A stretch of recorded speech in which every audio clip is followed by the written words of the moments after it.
Hello, friends, and welcome back to Malicious Compliance Stories. Breaking into an essential facility like a power station could be taken as an act of insurrection or terrorism in many places.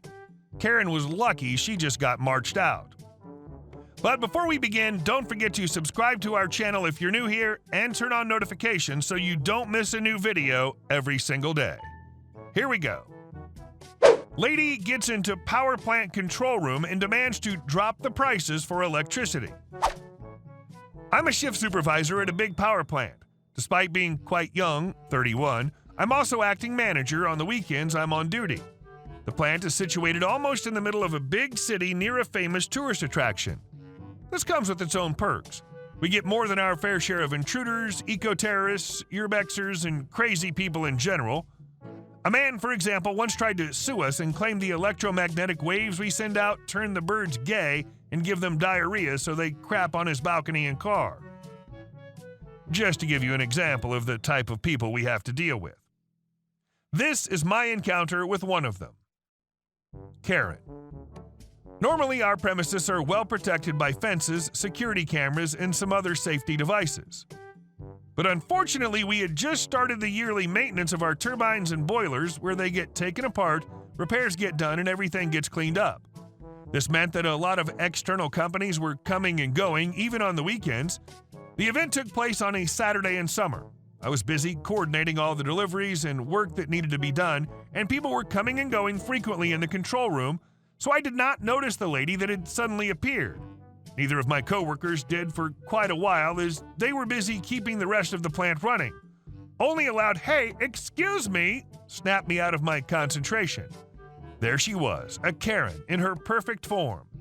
Mid-40s, haircut like a mop, and makeup that was most likely applied by shotgun. Thank God my coworker took the brunt of the onslaught that followed. An enormous rant of how the prices for electricity are way too high and how we're ripping customers off, followed by the well-known demand to speak to a manager. My brave coworker tried his best to explain that we could not do anything for her as we were just producing the power and she needs to address customer service. Only to be met with more demands to speak to the manager. One help-seeking look from my coworker later, I was there trying to smooth everything out. "Hi, I'm OP. I'm acting manager right now. How can I help you?" This was met with a laugh from her, followed by a very condescending look and a, "Oh, you're the manager?" "I don't think so." Despite both my coworkers confirming that I am indeed the manager, she kept on demanding to speak to the real manager because I was way too young to be in charge of all that. I tried my best to convince her, but she was pretty stubborn. This is when I produced my business card and showed her that I am indeed the manager. It said OP, manager, on it in bold letters. She snagged it out of my hand and triumphantly proceeded to call the number on it. She was pretty surprised to hear my phone ring and my voice coming out of her phone when I answered the call. In the meantime, security had arrived and she was escorted out of the control room and off of our premises. You were nice enough to accommodate her. Personally, I would just call security immediately without even talking to her. And our second story. The most awkward moment in retail history. I have a very interesting and awkward exchange that happened over the course of a few days. The cast: me, mom, and daughter. For context, I work in a furniture store as the office manager. The daughter recently placed an order with us that's over $12,000. She's moving into a new home, but it won't be ready until September at the earliest. She didn't have the address at the time of purchase, but knew the area was close to her mother's, so we used her mother's address for a place filler. That's fine. We can hold the items up to a year, and as long as the new address was on the same route, we can change it fairly easily. Her mother was a customer of ours before and was always known for being a little crazy. The salesperson put both of them under the same account. Ugh. The other day, I get a call from the mother. We're exchanging a table base for her. She starts yelling at me. "Mom, your delivery drivers won't pick up my table base because someone at your company is a moron. Why the hell would you send a separate truck to pick up? Damn it, I just want to be done with your company." Me. "Okay, let me look." Mom. "Is anyone there competent at all?" "Oh, hell no." Me. "Let me see what's going on then." Looks up her account, sees my boss put it on the delivery for her daughter. Me. Okay, let me reach out to distribution and... Mom. Damn it! I'm done with you, GD Company.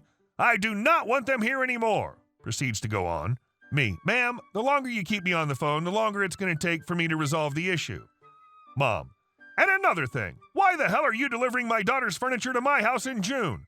I don't want to see you again. Change the damn address. My God, you're incompetent. She's not even closing until September. Me. At the time of purchase, your daughter didn't have an address, so we used yours. Second, we can only schedule out 3 months in advance. The system prevents that. Third, the table base will be picked up today, but only if I can get off the phone with you and call distribution. Mom. Ugh. Fine. Just as long as I don't have to see your trucks again. You know this is the 4th time they've delivered this junk? I hope my daughter doesn't have the same issue I did. Ugh. Me. I'll call you back. I hang up. Got on the phone with distribution. They pick up the base. I call her again to tell her. Mom. They already left, okay? Hangs up. Me. Okay. The next day, daughter calls. I brace myself, but never expected this. Daughter. My name is blank, and my father's wife called the other day and then texted me all freaked out about a delivery that's going to her house in June. Me, beating my head against the wall. Yes, I informed your mother, your dad's wife, awkward, that we're only able to schedule things 3 months out at a time. The system literally will not let us. I also informed your mother at the time that your father's wife, that at the time you purchased, you never provided us an address, so we just used hers. Daughter. Okay, that makes much more sense. Proceeds to give me the information I need. Me. I change it and everything's good. All right, we're good to go now. And the reason we're scheduling a date and pushing it out is because the supplies and the merchandise are being delayed significantly due to COVID. We're holding any items that we can to make sure that by the time you need them, that you'll have them. I know you're not closing until September, and we'll keep pushing the date back until September, and then we'll call in to check with you then. Daughter. Thank you very much. I'm so sorry about my dad's wife. She's a batty nut job. She drives me nuts. She's been married to my dad since I was 10, and she and I have had our issues over the years. She goes on for another 15 minutes. Customer approaches desk. Thank God. Me. I'm sorry to cut you off, but I do have another client I need to assist. I'm glad we could get this taken care of. Daughter. Thank you, OP. And don't pay attention to what that crazy woman says. There was nothing wrong with the other tables. She's just insane. Hangs up the phone. I started laughing so hard after that, I'm going to hell. And our last story. Karen's baby boy wants my camper. I just bought a camper trailer not too long ago. It was pretty old, so I repainted it and fixed it up. It doesn't look new, but pretty darn good, and I plan to take it camping soon. I had it hitched up to my SUV because I was taking it to a friend's house a ways away and thought it'd be the perfect time to test spending the night in it away from home. I stopped at a gas station to gas up and buy some snacks in the little store connected to it. When I came out, there was a woman and her young son trying to look in the windows of my trailer. I asked them what they were doing, and the lady gave me a sour look before saying, "My baby likes your trailer." So I said he could check it out, but the door was locked. Me. Damn right the door was locked. You don't just try to enter someone else's trailer. That's basically the same as just walking into their house. Karen crossed her arms and said, "How rude. My baby just wanted to look around. Just open the door and let us in." Me. Yeah, no. Go away and don't bother me again. At this point, her little goblin starts crying and pulling on her shirt. "Mommy, I want it." Mind you, this kid looked like he was 7 or 8 years old. I just started laughing. Karen started stamping her feet and yelled, "What's so funny? Let us in the camper right now." I wiped a tear from my eye and said, "Because this is the most stereotypical situation I've ever seen in person of a Karen trying to act entitled to someone else's property just because their brat wants it." She seemed to recognize what it meant when I called her Karen because her eye twitched and she scrunched up her face to the point it looked like she smelled something unbelievably foul. Then she grabbed her still crying kid and dragged him away by his arm. All the while, I'm still laughing. She then got into a crappy-looking old Honda and gave me the finger. I just waved with a crap-eating grin as she drove away. You think this is the end? Guys, she called the effing police on me. I didn't notice, but Karen actually wrote down my SUV's license plate number and called the cops. I'd gotten home Sunday morning and all was peaceful until yesterday afternoon. Yesterday, I got a knock at the door around 3 p.m. and met with a female police officer, and she was there to speak with me regarding my stolen camper. Apparently, she'd been there last week and I wasn't home. To be fair, she was not judgmental in any way of me. In fact, she outright stated she was just following up on a report that I'd stolen and repainted a camper. I knew my home paint job was nothing special, but I didn't think it was that obvious. I had to explain to the officer that I had a handwritten receipt of purchase and a consented video of said purchase because the previous owner, a retired old man, had lost the title due to the trailer having sat in a barn for so long.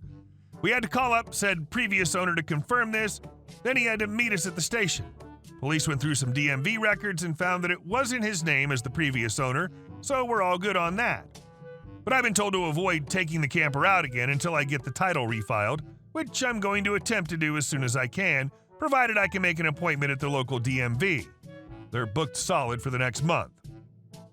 I asked the officer about the Karen who reported me and then told her what happened and where it happened. She said she'll look into it, but since it happened in the next county over, it'll be a long shot. Especially since there's likely nothing more than some CCTV video of the interaction that probably has no audio. So yeah, Karen might have gotten off scot-free by just calling in as a concerned citizen. Either way, I'm not going to bother to find out anything else. I wonder how many times she'd been called a Karen by the time you encountered her that day. Normally, they put more of a fight. Hey guys, thank you all for watching the video. I'll see you in the next one.